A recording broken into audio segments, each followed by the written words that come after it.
Olá pessoal, vamos continuar a nossa minissérie sobre a teoria crítica indo para o nosso quarto e último vídeo, mas antes não se esquece, faz aquele trabalhinho de se inscrever, de ativar o sininho, de curtir, de compartilhar, de indicar, de comentar, tudo isso é importante para a gente melhorar o nosso engajamento e o nosso alcance. Se puder, também participa contribuindo financeiramente, e afinal de contas, isso ajuda muito a manter, melhorar e continuar o nosso trabalho de divulgação de conhecimento crítico aqui nas redes. Pode participar pelo Apoia-se, que o link está aqui na descrição, ou doando algo pelo Pix, que o QR Code está aparecendo aqui na tela. Então vamos embora, que hoje a gente tem a teoria crítica de Axel Honneth e o paradigma do reconhecimento. Simbora?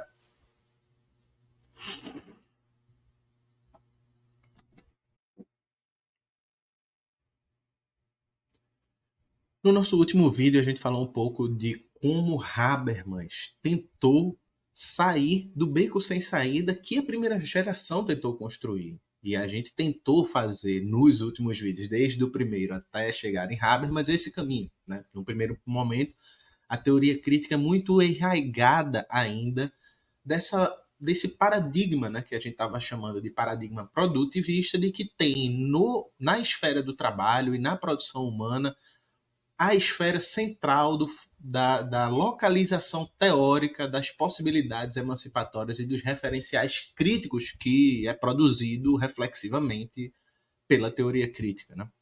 Bem, Habermas viu o quanto isso provocou uma certa aporia, ou seja, já na primeira geração esses autores tinham entrado naquela condição de aporia, onde o contexto histórico em que a classe trabalhadora termina apoiando, ou pelo menos grande parte da classe trabalhadora, termina apoiando a ascensão nazifascista na Alemanha, faz com que aqueles autores se perguntem, né? Se é a partir da esfera da produção e do trabalho que nós localizamos os referenciais críticos e as possibilidades de emancipação, que é uma exigência metodológica colocada pela teoria crítica já desde Marx, então como a gente pode localizar esses referenciais de emancipação e de crítica numa esfera que produz alienação, reificação, que produz patologias sociais? Né? Então, a gente teria aqui um momento de aporia. Como pode uma esfera que produz bloqueios produzir emancipação? Né? Então, essa aporia, essa contradição que gerou, de certa forma, a certa sensação de que os autores da primeira geração da teoria crítica eram pessimistas, nihilistas políticos e coisa do tipo, que é acusações exageradas, muitas vezes, mas compreensíveis para quem faz uma leitura mais superficial e mais rápida. Né?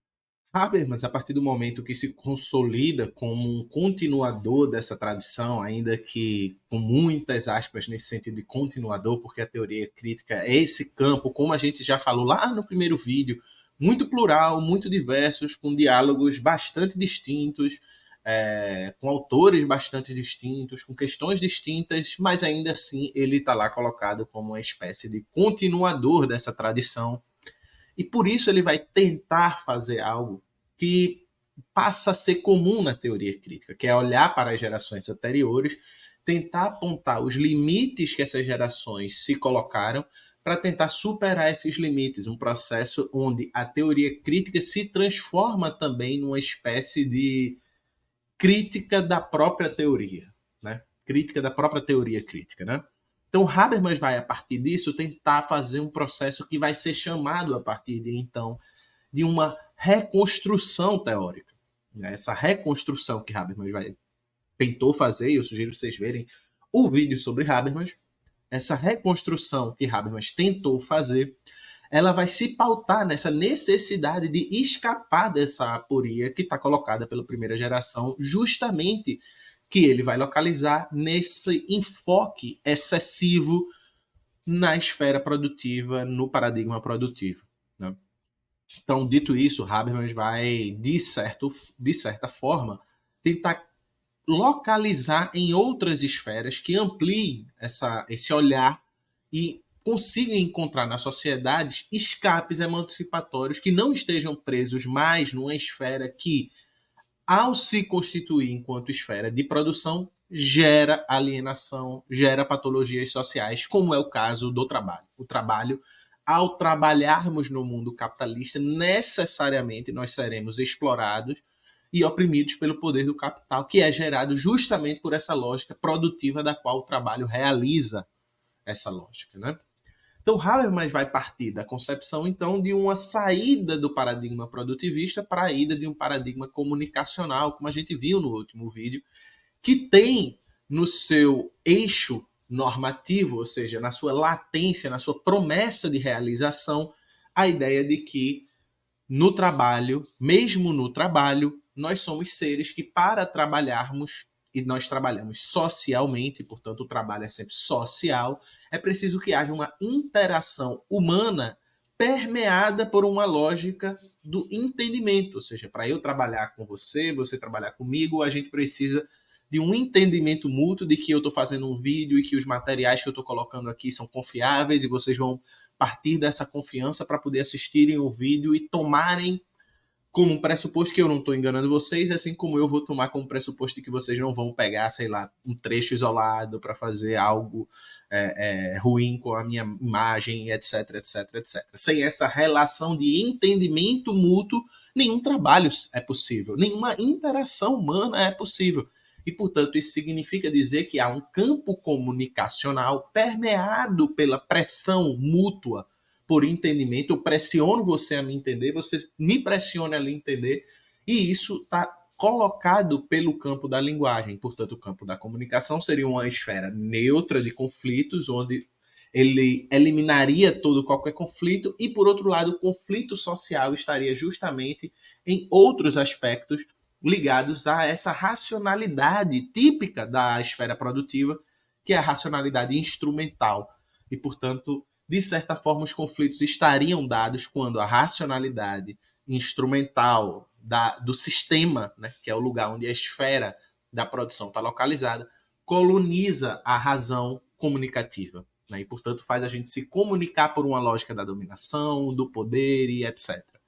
Bem, apesar de ter havido um importante avanço que Honneth coloca, há também um problema. O importante avanço foi Habermas localizar uma outra esfera de socialização que, ainda que não se descole da esfera da produtividade, consiga produzir para a gente referenciais normativos que não estejam no próprio fazer e reproduzir dessa esfera, produzindo patologias sociais, que é a comunicação, que é a comunicação humana, essa essência social dos seres.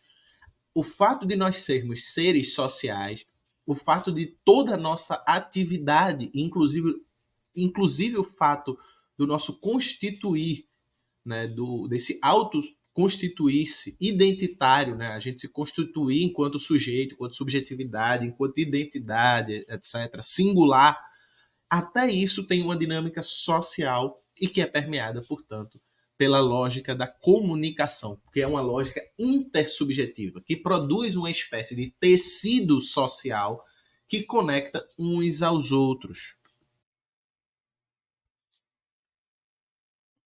Honneth vai, portanto, partir dessa intuição de Habermas e considerar que ela é uma boa intuição para a gente tentar pensar melhor a sociedade.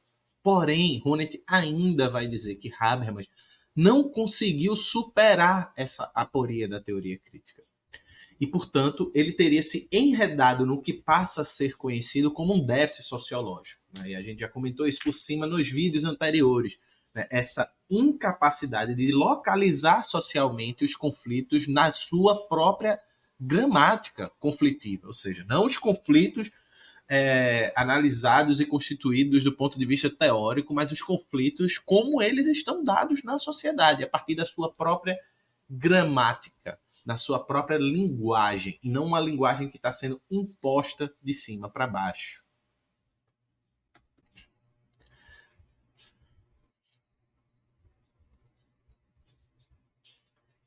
Dessa forma, Honneth vai partir de Habermas para ir contra Habermas. E vai fazer com Habermas, ainda que Habermas tenha sido o seu orientador, o seu mestre, etc. Inclusive, Habermas vai prefaciar o livro que Honneth vai estar colocando muitas dessas coisas que estão sendo colocadas nesse vídeo, que é o livro Crítica do Poder, né? Que infelizmente só tem tradução para o inglês e para o espanhol, mas vocês encontram fácil na internet esse PDF.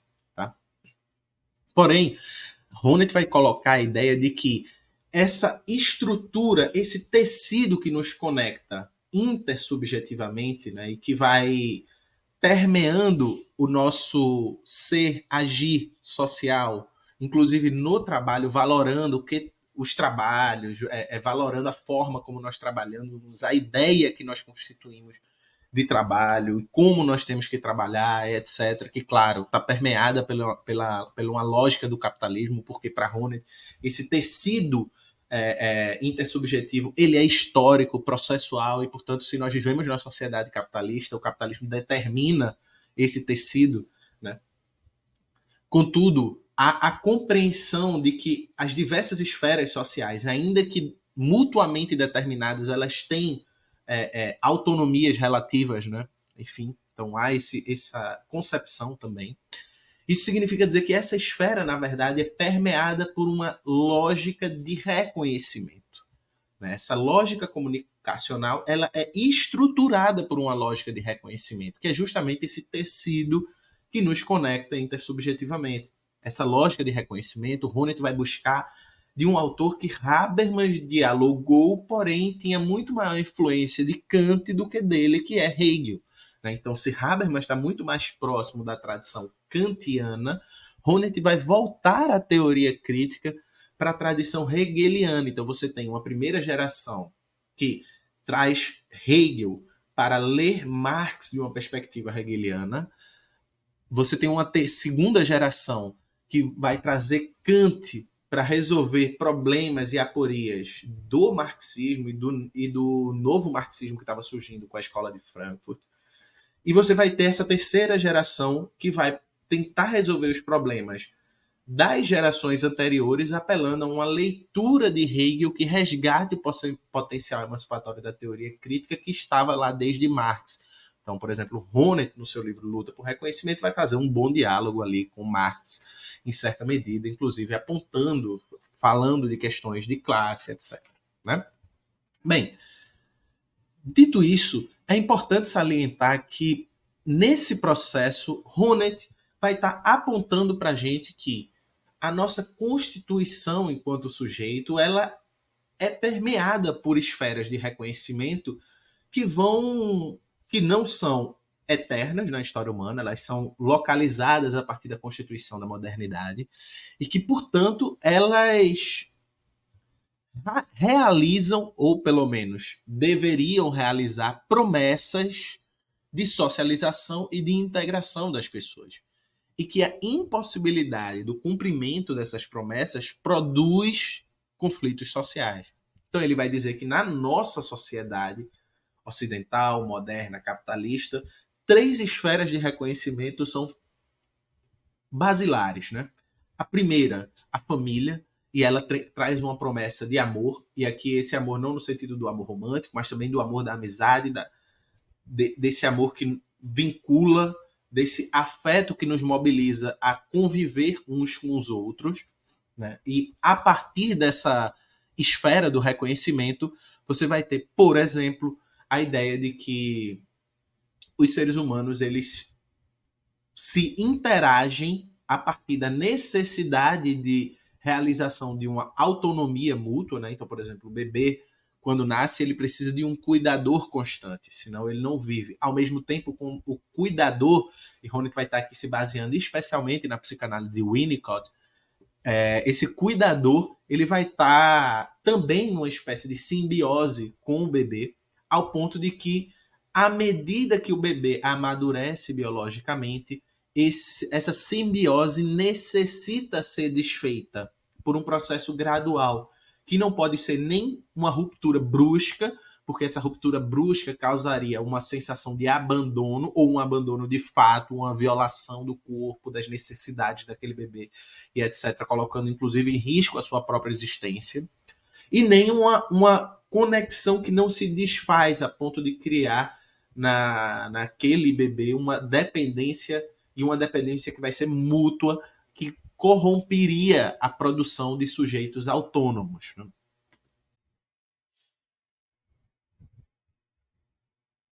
É por isso, por exemplo, que Honneth vai se embasar num conceito muito importante de Winnicott, que o Winnicott vai chamar de mãe suficientemente boa, mas a gente pode atualizar para cuidador suficientemente bom, né? Ou seja, qualquer pessoa que esteja ali nesse papel de cuidado, né? Onde o ponto central é o suficientemente bom. Não pode ser bom demais, nem bom de menos, porque bom demais produziria uma impossibilidade de reconhecimento da autonomia mútua dos sujeitos, né? E bom de menos redundaria num processo de violação dessa possibilidade de autonomia que os sujeitos precisam para viver com os outros. Mas mais do que isso, é nessa esfera que nós entendemos que as nossas necessidades elas vão ser atendidas uns pelos outros, independente da ausência dessas pessoas. Nós passamos a confiar de que, quando o cuidador vai embora, ele não está nos abandonando. Ele está indo ali momentaneamente e vai voltar e vai continuar cuidando de nós. E com isso nós aprendemos que o vínculo fundamental que a família, através do amor, produz é a confiança mútua dos sujeitos, que é um vínculo afetivo fundamental para Honneth para entender, inclusive, os processos de socialização. Ou seja, como eu falei, para a gente estar aqui juntos, a gente precisa confiar que eu estou fazendo um bom material, não estou inventando mentira, não estou contando história para boi dormir, né? Enfim, e que vocês vão usar esse material com sabedoria para se informar, etc. E não, sei lá, fazer uma deep face com minha cara ou coisas do tipo. Então há um processo de confiança mútua, né? Uma quebra nesse processo produziria uma dificuldade de socialização e de individualização, justamente por uma desconfiança ou por uma ausência de confiança, tanto em mim mesmo quanto para com os outros. E, portanto, a gente está falando aqui de confiança, tanto mútua, né, entre as pessoas, mas também numa desconfiança para consigo mesmo, né? Uma autoconfiança, a produção de uma autoconfiança ou de uma desconfiança para consigo mesmo, né? Isso é fundamental para pensarmos outras esferas, né? Isso estrutura outras esferas que têm um grau de amplitude social maior, como a segunda esfera, que é o direito, né? Então, na esfera do direito, o Honneth vai dizer que é reconhecido algo que é fundamental,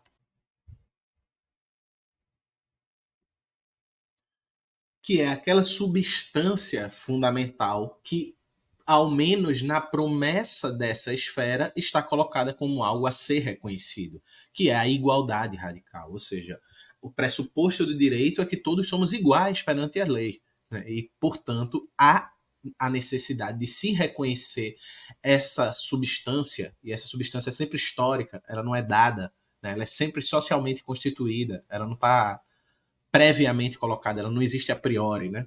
Mas essa substância, esse predicado dos sujeitos, que é abstrato, porque ele não tem palpabilidade concreta, mas que indica que eu, você e qualquer um de nós somos pessoas iguais. Somos pessoas iguais e somos pessoas responsáveis para uns com os outros diante dos nossos atos, né? Essa igualdade radical, que tem falhas, a gente sabe, a gente vai falar disso, ela tem que ser reconhecida para que essa promessa da sociedade moderna seja realizada, porque ela parte da concepção de igualdade radical.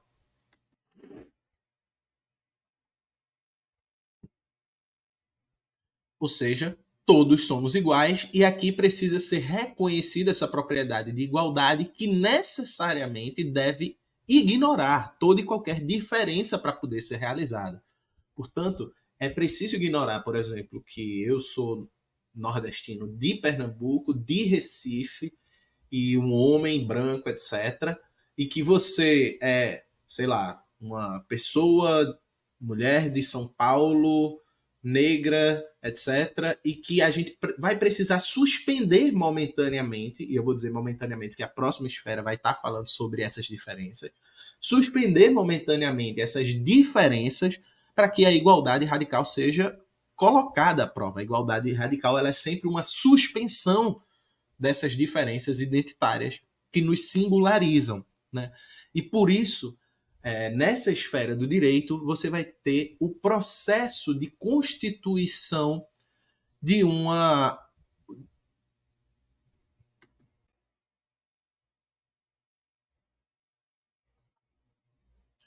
autorrelação de respeito.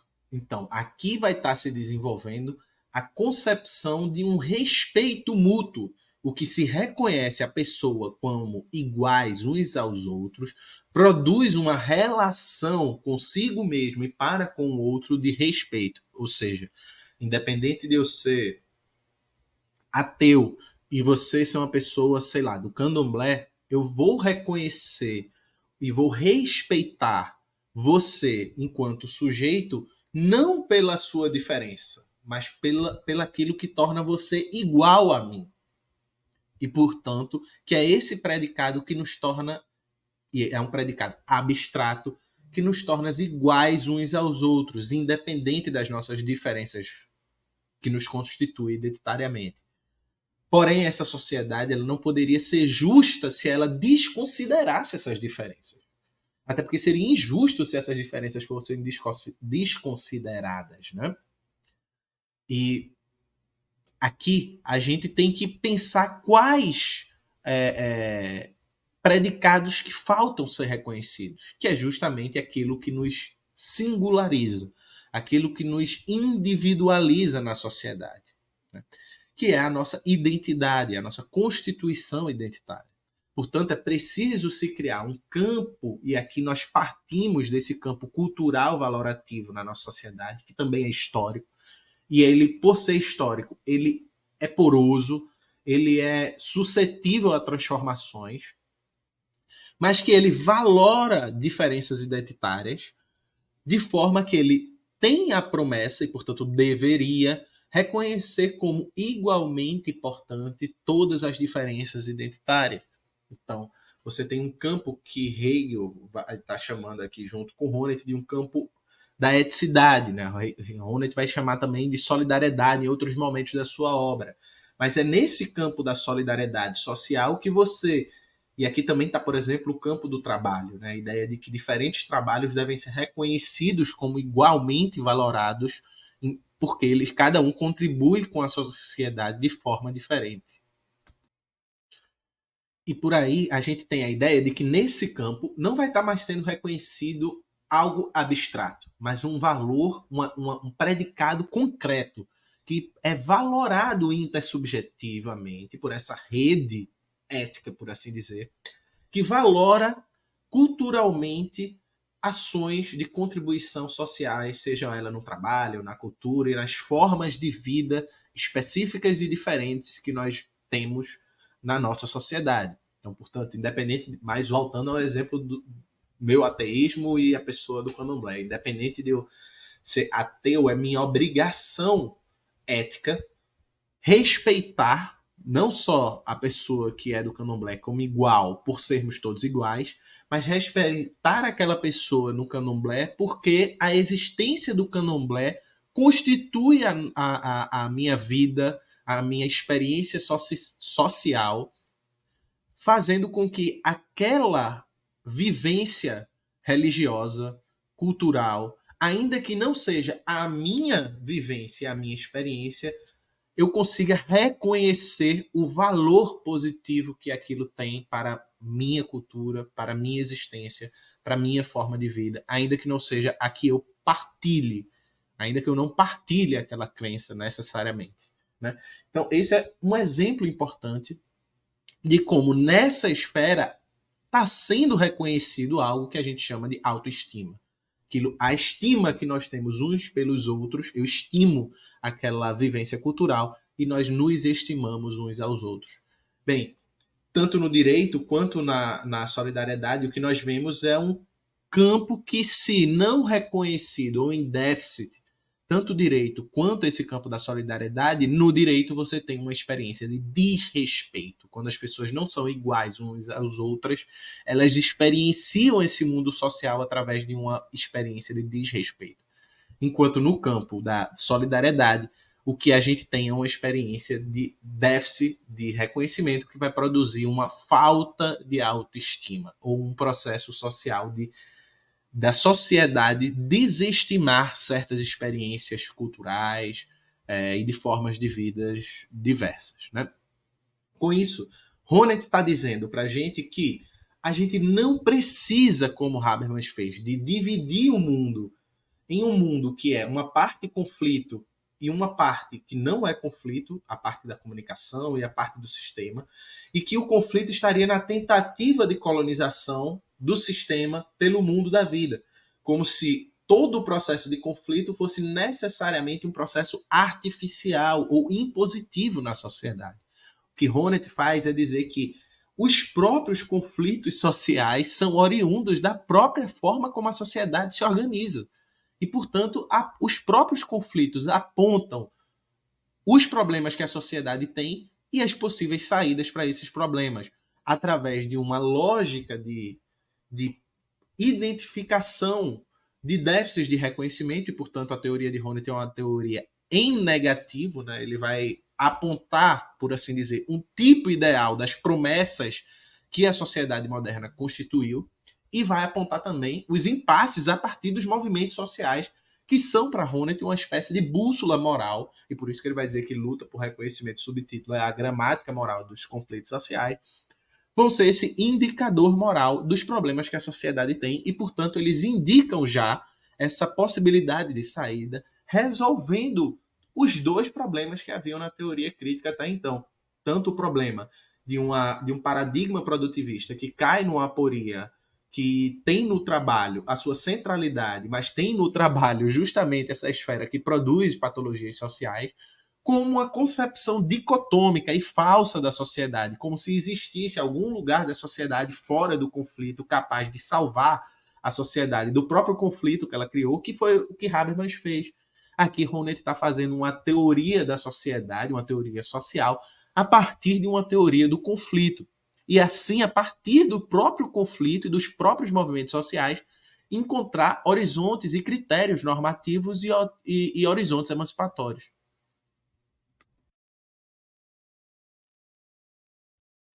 Claro que Honneth vai, a partir desse desenvolvimento teórico mais inicial, que está ali em crítica do poder e luta por reconhecimento, desenvolver as suas formulações. Ele vai receber muitas críticas de Butler, por exemplo, Nancy Fraser e outros autores. Mas aqui está a construção de partida para Honneth tentar resolver esse problema da teoria crítica, né? Que foi, ao mesmo tempo, uma reconstrução normativa desse legado da teoria crítica, desde a primeira e da segunda geração, e uma reconstrução normativa que redundou numa teoria que tinha nos próprios conflitos as possibilidades de se encontrar brechas e potenciais emancipatórios. Por óbvio, tal qual Habermas, Honneth alicerça essa teoria no horizonte político, ao meu ver, e quem me conhece também sabe disso, eu trabalho com Honneth, um horizonte político ainda muito rebaixado, como se a teoria crítica, para poder conseguir sair da aporia, precisasse abrir mão da própria ideia de uma emancipação forte. Mas isso, esse balanço crítico da teoria crítica, vocês vão ver no nosso próximo e último vídeo, que vai ser o balanço que eu vou fazer da teoria crítica até os dias atuais.